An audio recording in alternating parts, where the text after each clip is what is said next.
和我闪婚的库里南小姐姐带我去和她的城管家里之后，居然开飞机带我去北京。没想到这一趟这么顺利，我们就快要回去了。小帅，你跟我在一起后悔吗？哎呀，你说什么呢？其实我总觉得委屈你了。自从我们在一起以后，这么多人误解你。其实我知道你肯定不是那样的人，所以你后悔了吗？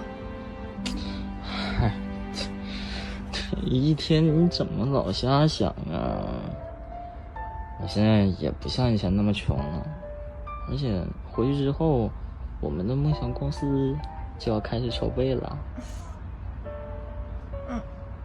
我相信你。哎呀，这热死我了！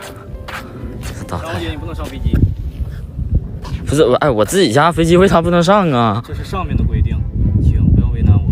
是谁？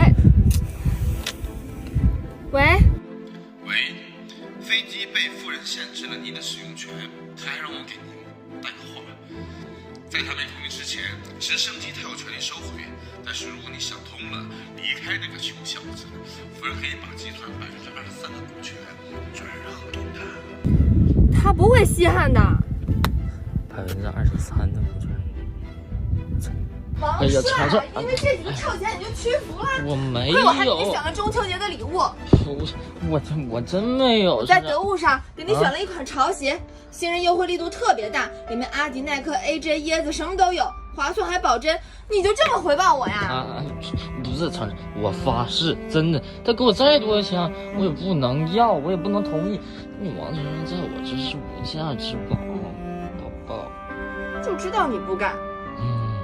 回去的事情你就放心吧。我有办法。什么办法？